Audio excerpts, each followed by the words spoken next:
Good morning students. आज हम अपने क्लास 11th के कोर्स मैथमेटिक्स की शुरुआत करने जा रहे हैं। तो आप सब लोग बहुत ही ध्यान से हम जो भी आपको लेक्चर देंगे रोज डेली बेसिस पे उसको आपको पढ़ना है और समझना है। अब आइए हम शुरुआत करते हैं सेट्स की। हमारा पहला टॉपिक है, पहला चैप्टर है सेट। अब बात ये आती है कि सेट क्या होता है। हमने अपनी डे टू डे लाइफ में भी सेट के बारे में सुना है। भाई सेट क्या हो सकता है। जैसे एक एग्जांपल हमारे मन में आता है, भाई टीवी सेट। ये हम लेमैन लैंग्वेज के उसमें बात कर रहे हैं, टीवी सेट। और बताइए सेट हम कहाँ कहाँ पे यूज़ करते हैं अपने डे टू डे लाइफ में। डिनर सेट होता है एक, तो आप लिखिए डिनर सेट। डिनर सेट इस तरीके से बहुत सारी चीज़ें होती हैं हमारी डे टू डे लाइफ में जिसके अंदर सेट आता है। जब नया सेशन शुरू होता है और आप लोग अपनी किताबें लेने जाते हैं तब भी कहते हैं कि हमने पूरा बुक सेट खरीद लिया है। तो इस तरीके से सेट का बहुत ही इम्पोर्टेंस है। अब हम बात करते हैं, चलिए इतना समझने के बाद सेट की क्या डेफिनेशन हो सकती है। तो सेट को हम अब डिफाइन करने की कोशिश कर रहे हैं। सेट इज a well-defined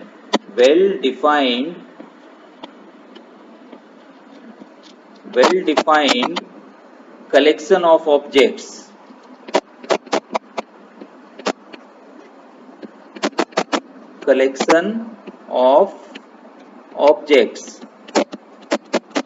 यहाँ पे अब एक चीज ध्यान देने की है, इसके अंदर क्या आया है, वेल डिफाइंड। इसका मतलब क्या हो गया कि हमारा जो कलेक्शन है वो वेल डिफाइंड होना चाहिए। नॉर्मल केसेस के अंदर हम जब बात करते हैं तो वो कलेक्शन क्या हो सकता है, कलेक्शन ऑफ रिवर्स, या हम अपने घर में भी बात करते हैं तो कलेक्शन ऑफ नॉवेल्स हो सकता है, या कलेक्शन ऑफ ट्रायंगल्स हो सकता है, कलेक्शन ऑफ कुछ भी चीज़ें हो सकती हैं। हम बात करते हैं कि हमारे पास जो है कलेक्शन ऑफ सीडीज़ हैं, सॉन्ग्स की सीडीज़ हैं, उसका अच्छा कलेक्शन है। किसी के घर में नॉवेल्स होती हैं, उसका अलग से एक कलेक्शन होता है। ये तो हमने सेट को समझने के लिए जो डेफिनेशन के अंदर आ रहा है। कलेक्शन क्या होता है, कलेक्शन के अंदर बहुत सारी चीज़ों को एक साथ इकट्ठा रख दिया जाता है। अब हम यहाँ पर आते हैं, ये जो वेल डिफाइंड कलेक्शन की बात करी गई है, क्योंकि मैथ्स के अंदर जो है चीज़ें थोड़ी सी अलग हो जाती हैं। तो इसको हम और डिटेल में समझेंगे वेल डिफाइंड का क्या मतलब है। आइए अब हम ये बात कर लेते हैं कि सेट को हम किस तरीके से डिनोट करते हैं। हम सेट को कैपिटल लेटर से डिनोट करते हैं। हमने लिखा कैपिटल ए। अब इसके बाद हम एक कर्ली ब्रैकेट्स लगाते हैं और कर्ली ब्रैकेट्स के अंदर हम एलिमेंट्स लिखते हैं। फॉर एग्जाम्पल हमने लिखा 1 2 3 4 5 और इस ब्रैकेट को क्लोज कर दिया। तो ये एक सेट हमने लिखा है। एक और सेट अगर हमें लिखना है, मान लेते हैं कि हम लिखते हैं सेट बी। इसके अंदर हमने एलिमेंट्स डाल दिए ए ई आई ओ यू, ये दूसरा सेट हो गया। अब सेट के अंदर हमें क्या करना है, इस चीज को ध्यान में रखना है कि हम एलिमेंट्स को रिपीट नहीं करते हैं और कॉमा लगा करके हम एलिमेंट्स को लिखते हैं। ये एक बेसिक चीज हो गई है। अब हम आगे बात करते हैं कि सेट को लिखने के कितने तरीके होते हैं। आइए इसको भी हम बात कर लेते हैं। तो हमारे पास जो टाइप्स ऑफ सेट्स हो गए, टाइप्स ऑफ सेट रिप्रेजेंटेशन।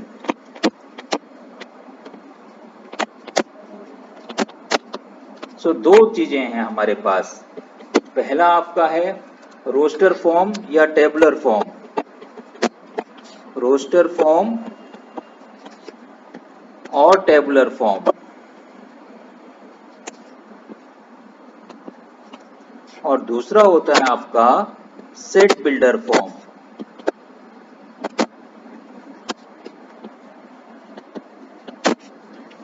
अब जो है, जब हम रोस्टर फॉर्म की बात करते हैं तो मैंने जो सेट बनाया था आपके लिए, दो सेट्स मैंने लिखे थे। फॉर एग्जाम्पल मैं इसके अंदर दूसरा वाला एग्जाम्पल ही लिख देता हूँ, जिसमें मैंने लिखा था AEIOU। अब इसी को अगर मुझे सेट बिल्डर फॉर्म में लिखना है तो सेट बिल्डर फॉर्म क्या होता है, इसके अंदर हम इसी चीज को एक लैंग्वेज में रिप्रेजेंट करते हैं। तो लैंग्वेज में किस तरीके से रिप्रेजेंट करते हैं, हम लिखेंगे यहाँ पे x सच दैट, ये जो डबल डॉट मैंने लगाए हैं ये सच दैट का सिंबल है, मैंने लिखा x सच दैट। अब मुझे x को डिफाइन करना है कि x क्या है, तो हम यहाँ पे लिखेंगे x is a vowel in English alphabet, English alphabet. तो ये हमारा क्या हो गया, एक लैंग्वेज के अंदर हमने इसी चीज को रिप्रेजेंट कर दिया है। ये जो पहला फॉर्म है इसी को हम बोलते हैं रोस्टर फॉर्म या टेबुलर फॉर्म, रोस्टर फॉर्म और टेबुलर फॉर्म, और दूसरे को हम बोलते हैं set builder form. This is set builder form, set builder form. तो इस तरीके से ये दो चीजें होती हैं।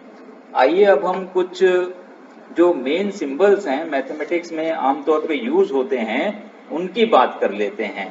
तो कुछ सिंबल्स हैं जो सेट के लिए हम मेनली यूज करते हैं। हम यूज करते हैं कैपिटल एन। कैपिटल एन आपका बनता है the set of all natural numbers. Capital N is set of natural numbers. अब आपको ये भी मालूम होना चाहिए कि नेचुरल नंबर्स क्या होते हैं। नेचुरल नंबर्स काउंटिंग नंबर्स होते हैं और 1 से इनकी शुरुआत होती है। तो पहला एलिमेंट इसमें क्या आएगा, 1 आएगा। 1 के बाद 2, 3, 4, इस तरीके से ये नंबर्स चलते चले जाएंगे। These are never ending numbers. जितनी भी काउंटिंग हम कर सकते हैं उतने एलिमेंट्स इसके अंदर आएंगे। तो ये आपका क्या हो गया, सेट ऑफ नेचुरल नंबर्स। इसके बाद दूसरा आता है आपका सेट ऑफ होल नंबर्स। इसको हम डिनोट करते हैं कैपिटल W से। तो ये आपका हो गया सेट ऑफ होल नंबर्स। अब आपको ये भी मालूम होना चाहिए कि होल नंबर्स क्या होते हैं। होल नंबर्स नेचुरल नंबर्स का एक्सटेंशन है। तो इसमें क्या है, आपका 0 और ऐड हो जाएगा। 0 से शुरुआत होगी, 0, 1, 2, 3, ये सारे नंबर्स क्या हो गए, आपके होल नंबर्स हो गए। उसके बाद जब हम नंबर सिस्टम्स का डेवलपमेंट कर रहे थे तो काउंटिंग नंबर से सबसे पहले शुरुआत करी, नेचुरल नंबर्स आ गए। उसके बाद फिर होल नंबर्स की भी जरूरत पड़ी क्योंकि 0 की भी आवश्यकता थी, तो होल नंबर्स का इन्वेंशन हुआ। उसके बाद इंटीजर्स की बात आ गई, इसको हम कैपिटल Z से डिनोट करते हैं। इंटीजर्स के अंदर क्या होते हैं, सेट ऑफ इंटीजर्स। इसके अंदर आपके नेचुरल नंबर्स होंगे, 0 होगा और नेगेटिव नेचुरल नंबर्स होंगे। तो आप इसको इस तरीके से लिख सकते हो कि -3, -2, -1, 0, 1, 2, 3 एंड सो ऑन। ये -3 से भी पहले इंडेफिनेटली जा रहे हैं और ये 3 के बाद भी इंडेफिनेटली जा रहे हैं। अब इंटीजर्स के बाद जो डेवलपमेंट हुआ है उसको हम कहते हैं रेशनल नंबर्स। इसको हम डिनोट करते हैं कैपिटल Q से। So this is set of rational numbers. Rational numbers समझने के लिए क्या होते हैं, रेशनल नंबर्स के अंदर ये सारे तो आए गए, आपके नेचुरल नंबर्स भी आ गए रेशनल नंबर्स में, होल नंबर्स भी आ गए नेचुरल नंबर्स में, इंटीजर्स भी आ गए रेशनल नंबर्स में। इसके अंदर क्या एडिशन है, इसके अंदर आपके सारे फ्रैक्शंस भी आ जाएंगे, पॉजिटिव फ्रैक्शंस, नेगेटिव फ्रैक्शंस, सारी चीजें जो हैं रेशनल नंबर्स बन जाते हैं। आपने अपनी लोअर क्लासेस में पढ़ा होगा रेशनल नंबर्स वो नंबर्स होते हैं जिनको हम P by Q के फॉर्म में लिख सकते हैं। They can be written in the P by Q form where Q is not equal to 0 and P and Q are integers and P and Q are integers। तो इसके अंदर सारी चीजें आ गई हैं रेशनल नंबर्स के लिए। 1/2, 3/4, -5/6 जितने भी फ्रैक्शंस होते हैं या फ्रैक्शंस नहीं भी है। अब जैसे हम 2 की बात करते हैं, 2 को भी P by Q के फॉर्म में लिखा जा सकता है। 2 is equal to 2/1। तो ये भी क्या हो गया, आपका रेशनल नंबर हो गया। रेशनल नंबर के बाद एक इरेशनल नंबर भी होता है जिसको कई बार हम Q बार से डिनोट कर देते हैं। इरेशनल नंबर्स क्या होते हैं? The numbers which are not rational. Simple सी बात हो गई। ये आपका हो गया सेट ऑफ इरेशनल नंबर्स। अब बात आती है, जब हमने रेशनल नंबर्स को पढ़ लिया है, इरेशनल नंबर्स को पढ़ लिया है, एक सबसे बड़ा सेट जो बहुत इंपॉर्टेंट है उसको हम कहते हैं set of real numbers. Capital R से डिनोट करते हैं, सेट ऑफ रियल नंबर्स। अब ये जानना बहुत जरूरी है कि रियल नंबर्स क्या होते हैं। सबसे पहली चीज, rational numbers and irrational numbers ये दोनों मिला के क्या बनते हैं? रियल नंबर्स बनते हैं। सारे के सारे इसमें रेशनल नंबर्स आ जाएंगे, सारे के सारे इसके अंदर इरेशनल नंबर्स आ जाएंगे। Rational plus irrationals, rationals plus irrationals, ये आपके क्या हो गए? ये आपके हो गए रियल नंबर्स। तो आज तक आपने, अब तक आपने जितने भी नंबर्स पढ़े हैं, जिस भी तरीके के आपने नंबर्स पढ़े हैं, वो आपके क्या हो गए? रियल नंबर्स हो गए। अब इसके अंदर कई बार क्या होता है, हम Z प्लस का भी सिंबल यूज कर देते हैं। तो Z प्लस क्या हो गया? Z आपका क्या है?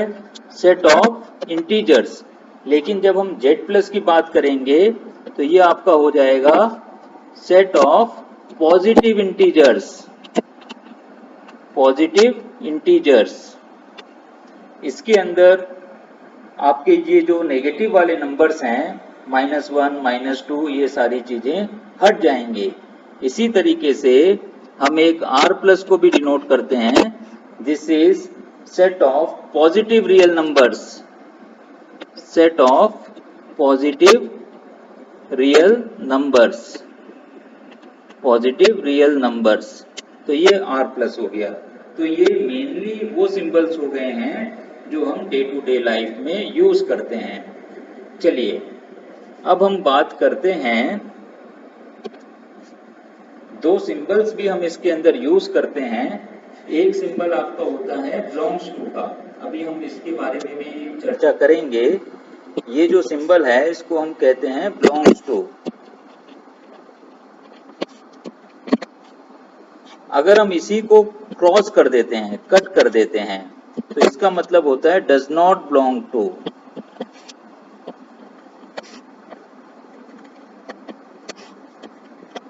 अब हमने एक सेट बनाया था, अगर आपको याद है, वॉवेल्स का हमने सेट बनाया था, A, E, I, O, U। तो इसके अंदर क्या हो गया? A belongs to set A, B does not belongs to set A। इसका मतलब क्या हो गया? ये जो A लेटर है, स्मॉल a, ये सेट A के अंदर है, ये हमें दिखाई दे रहा है इसके अंदर है। B does not belongs to set A, इसका मतलब क्या हो गया? B जो है इस सेट के अंदर नहीं है। इसी तरीके से अगर हम बात करें, C does not belongs to set A, E belongs to set A। तो इस तरीके से belongs to, does not belongs to, ये आपको क्लियर होना चाहिए, क्योंकि इसका बहुत ज़्यादा यूज़ अब होने जा रहा है जब हम एक्सरसाइज को करेंगे। तो मैं ये उम्मीद करता हूँ कि आज मैंने जो भी चीज़ें आपको बताई हैं, सेट्स के बारे में जो बेसिक इन्फॉर्मेशन दी है कि सेट क्या होता है, रोस्टर फॉर्म क्या होता है, सेट बिल्डर फॉर्म क्या होता है, और जब उसके अंदर कुछ एलिमेंट्स होते हैं तो belongs to and does not belongs to को हम कैसे डिनोट करते हैं। अब मैं आप लोगों से एक ये रिक्वेस्ट करता हूँ कि अगर आपको मेरे वीडियोस, मेरा लेक्चर आपको पसंद आ रहा है तो इसको आप चैनल को लाइक करिए, सब्सक्राइब करिए, शेयर करिए, और जो भी नीडी हैं, जो भी मैथ्स पढ़ना चाहते हैं उनको इसके बारे में बताइए, जिससे अधिक से अधिक लोग जो है मैथ्स को पढ़ सकें और ये जो एक विषय को इतना डिफ़िकल्ट बना दिया गया है उसको आसान तरीके से समझ सकें। अगर आपको कोई भी डाउट होता है तो उसको भी आप कमेंट बॉक्स में लिख सकते हैं या टेलीग्राम ग्रुप में डाल सकते हैं। डाउट्स इन कमेंट्स और टेलीग्राम ग्रुप्स में भी पोस्ट कर सकते हैं। आपको अब मेरे वीडियोस रेगुलरली डेली बेसिस पे मिलते रहेंगे। Thank you.